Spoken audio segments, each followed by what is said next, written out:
Many thanks to Squarespace for sponsoring this week's video. You can get some seriously incredible results using dodging and burning techniques in Lightroom, and I'm going to show you exactly how in this video. So landscapes are not the easiest thing in the world to photograph. It's not unusual to be completely underwhelmed by an image you were once excited about when you first captured it. And 9 times out of 10, that disappointment factor has to do with how flat and dull it looks. But with the dodging and burning techniques we're about to review, you'll quickly be able to breathe new life into those previously boring and lackluster photographs. So this is one of my favorite examples of the many benefits of dodging and burning, where this is the image after dodging and burning techniques are applied, and this is where it started. As we rock this back and forth, you can see what a massive difference this is, especially when you look up here at the thumbnail, back and forth. It is incredible. So this is kind of the jumping off point. This is where we're gonna start right here. If you come up here to the develop panel, and I'll just come over here to the basics section, you can just see some of the basic edits I added to this photograph. So what is dodging and burning? If you've been in photography for any amount of time, you have probably heard the terms dodging and burning, and simply stated, dodging is the act of brightening certain areas of your photograph. Burning is the act of darkening certain areas of your photograph. And if you get confused as to which one is which, I know I always used to forget which one is which. If you think about it, if you take a piece of wood or any object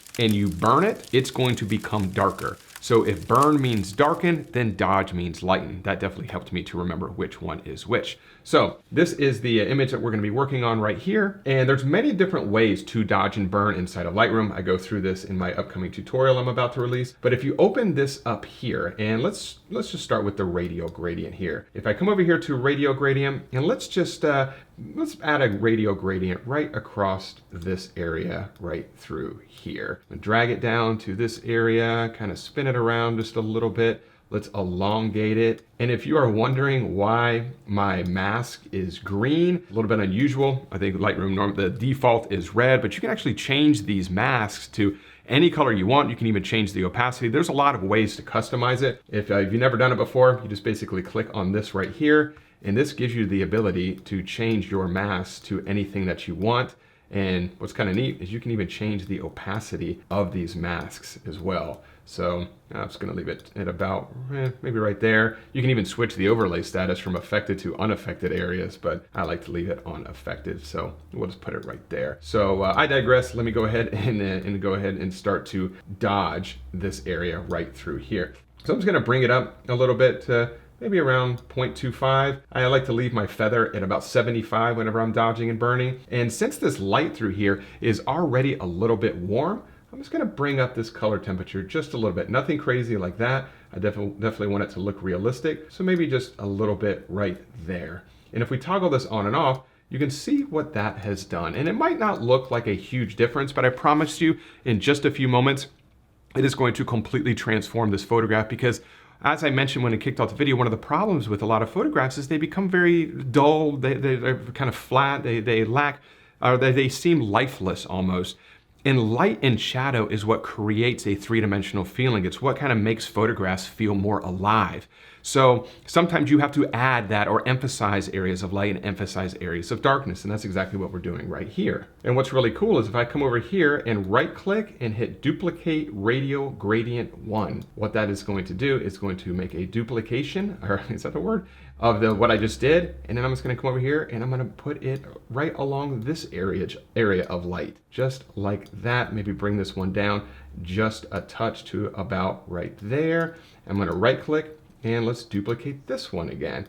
And let's go over to this thin little area right through here to about like that, about right there. Make this one a little bit thinner because that's a very small area right there. And if once we toggle this on and off, you can really see how those areas of highlights are starting to kind of pop off the screen right there. And I do want to mention real quick, if you're enjoying this video so far, I'm releasing a full tutorial all about dodging and burning in Lightroom tomorrow, October 12th, with the launch of the 2023 photography bundle from the 5-day deal. I collaborated with some of the top names in the industry to bring you the most prolific photography educational resource bundle ever, which goes on sale tomorrow, but for just 5 days. So if you would like to pick up my new course, along with literally thousands of dollars worth of teaching content for a ridiculously low price, be sure to check out the link in the description below.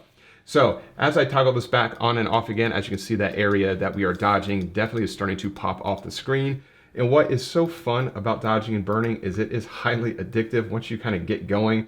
you just start seeing all of these areas that you want to emphasize. And you can spend quite a bit of time. You can definitely go overboard a little bit, but it is a fun process, especially as you start to see your overall photograph starting to come to life. And as you can see, I'm literally just duplicating the same area over and over and over again, and then just dragging it over to another area of highlights to emphasize those. And in just a few moments, we're going to go ahead and burn the other areas, and that's going to really add that three-dimensional quality to bring this photograph to life. And I'll toggle this all on and off again, before and after, before and after.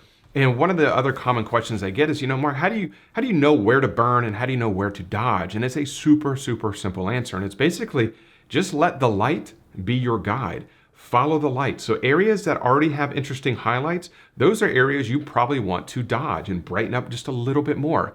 In areas of shadow, those are more than likely areas that you want to burn, to darken those areas. So just follow the light and let the light be your guide, and that will tell you where to dodge and burn. So I'm gonna go ahead and let's label this dodge just to stay organized. And then I'm gonna come up here and hit create new mask, and we'll go down to radial gradient again. Now I'm gonna look for areas of shadows, and there's a lot of areas of shadow. So I'm going to target this huge area right through here first, put this on an angle. Let's stretch it out to about right there and bring it down to somewhere like that. And then we're going to decrease the exposure to maybe right around 0.35, 0.40, somewhere right around there. I think looks good. Let's toggle that on and off. Yes, I think that looks good. Let's right click. Let's duplicate this again. And let's come over here to this little area. And but something that I like to do is areas that you dodge, usually the area right near it is going to be another area that you would want to burn. So like this right here, we dodge this area on the right, and now we're going to burn this area here. Right click, let's duplicate, let's come over here, let's put it on the side. And I'm doing this really, really quickly. I want to respect everyone's time. To about there, right click, let's duplicate again. Let's get this huge area here. To about there, let's drag it up and pull it down. As you can see, I think you can already appreciate how addicting this can be, because like I said, once you start to see the results and you can feel it all starting to come together. And as I turn the burn layer on and off, you can see what that is doing there. Let's come over here, right click, and let's duplicate. Let's add one over here as well.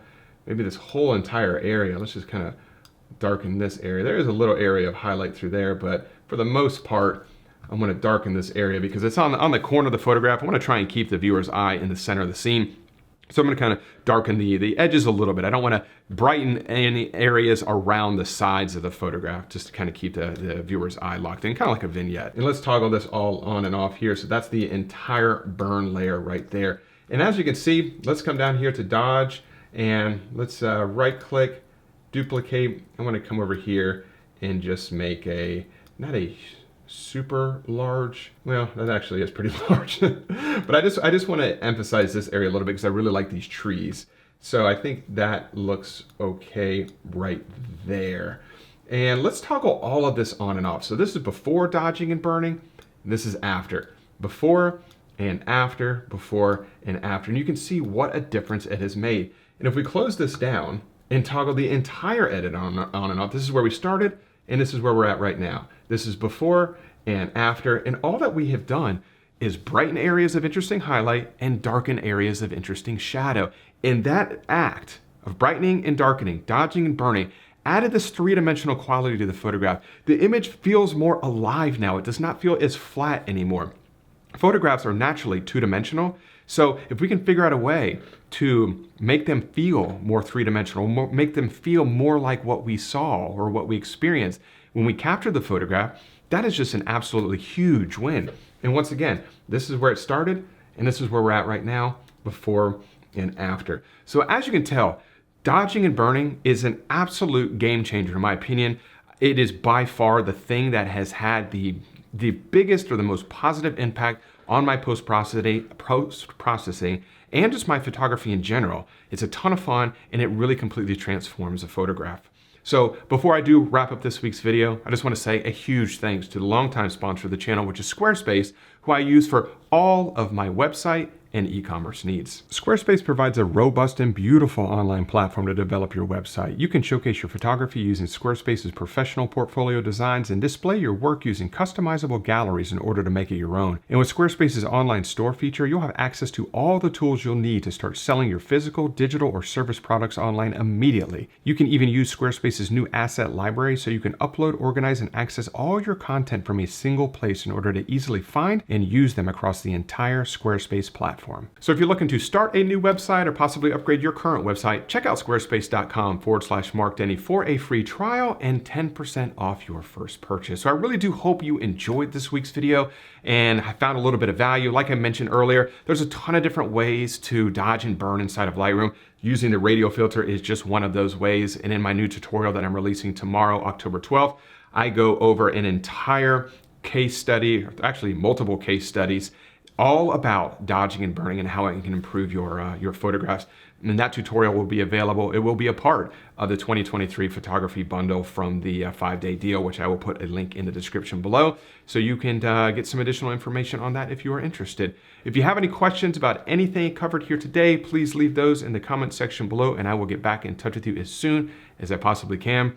And as always, if you enjoyed this week's video, if you could give it a thumbs up and subscribe to the channel if you're not subscribed already. And I will see you all next Wednesday. Bye.